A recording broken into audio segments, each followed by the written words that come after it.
আসসালামু আলাইকুম সবাইকে নিউজ রুম ইউটিউব চ্যানেলটির পক্ষ থেকে স্বাগতম। আশা করছি আপনারা সবাই খুব ভালো আছেন। আপনারা অনেকে প্রশ্ন করেন এই কয়দিনের ভিতরেই অনেক প্রশ্ন এসে জমা আছে আমাদের কাছে হোয়াটসঅ্যাপ এবং মেসেঞ্জারে, যে স্যার এই যে বিশেষ গণবিজ্ঞপ্তি আসবে যেটার জন্য ই রেজিস্ট্রেশন নির্দেশিকা দিয়েছে এনটিআরসির পক্ষ থেকে শিক্ষা প্রতিষ্ঠানের প্রধানদের। তো এই যে বিশেষ গণবিজ্ঞপ্তি এটাতে কি আমি আবেদন করতে পারবো কিনা, যেমন আমি 12তম ব্যাচ আবেদন করতে পারবো কিনা, আমি 10ম ব্যাচ আবেদন করতে পারবো কিনা, মানে এরকম বহু প্রশ্ন এসেছে। তো সেটার জন্য আজকের ভিডিওটি নিয়ে আসলাম। দেখেন, কিছুদিন আগেও কিন্তু এই খবরটা প্রকাশিত হয়েছে, দ্রুত বিশেষ গণবিজ্ঞপ্তি দাবি ষষ্ঠের সুপারিশ না পাওয়া চাকরি প্রার্থীদের। এই ভিডিওটি যদি পুরো না টেনে শেষ পর্যন্ত দেখেন তাহলে বুঝতে পারবেন আপনি কি আবেদন করতে পারবেন কিনা।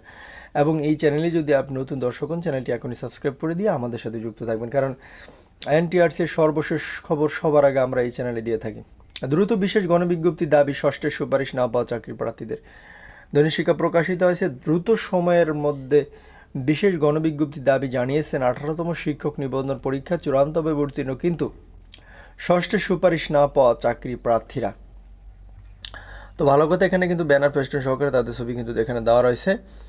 তো দ্রুত সময়ের মধ্যে বিশেষ একটু সাথে থাকবেন, গণবিজ্ঞপ্তি দাবি জানিয়েছেন 18তম শিক্ষক নিবন্ধন পরীক্ষা চূড়ান্তভাবে উত্তীর্ণ কিন্তু ষষ্ঠের সুপারিশ না পাওয়া চাকরি প্রার্থীরা। রোববার 19 অক্টোবর সকাল 11টায় ঢাকা রিপোর্টার্স ইউনিটির সাগররুনি মিলনায়তনে এক সংবাদ সম্মেলনে তারা এই দাবি জানান।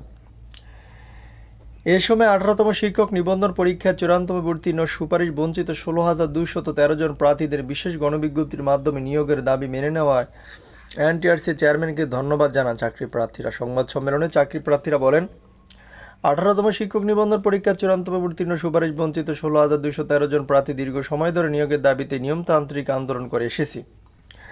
তারা ন্যায্য দাবিগুলো তুলে ধরে এনটিআরসি সহ সংশ্লিষ্ট সব দপ্তরে একাধিকবার আবেদন করেছি। শিক্ষা উপদেষ্টা, শিক্ষা সচিব, এনটিআরসি চেয়ারম্যানের সঙ্গে একাধিকবার মিটিং করেছি। শিক্ষা মন্ত্রণালয় থেকে আমরা সর্বোচ্চ ইতিবাচক বার্তা পেলেও এনটিআরসি কর্তৃপক্ষ থেকে প্রথম দিকে ইতিবাচক বার্তা না পাওয়ায় আন্দোলন অব্যাহত রেখেছিলাম। তবে সর্বশেষ গত 13 অক্টোবর এনটিআরসি কর্তৃপক্ষ আমাদের যৌক্তিক দাবিগুলো মেনে নেওয়ার ঘোষণা দিয়েছেন। এই সময় চাকরি প্রার্থীদের পক্ষ থেকে সংবাদ সম্মেলনে 2 দফা দাবি জানানো হয়।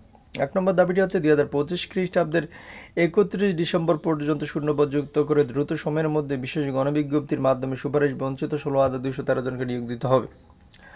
2 নম্বর হচ্ছে নীতিমালা পরিবর্তনের পূর্বে সুপারিশ বঞ্চিত প্রার্থীদের নিয়োগের লক্ষ্যে বিষয়ভিত্তিক তথ্য বিশ্লেষণ করে এবং প্রাতিষ্ঠানিক বাধা তুলে দিয়ে প্রয়োজন অনুযায়ী শূন্যপদ যুক্ত করে বিশেষ গণবিজ্ঞপ্তির মাধ্যমে চূড়ান্তভাবে উত্তীর্ণ সবাইকে নিয়োগ দিতে হবে। তা আশা করি বুঝতে পেরেছেন।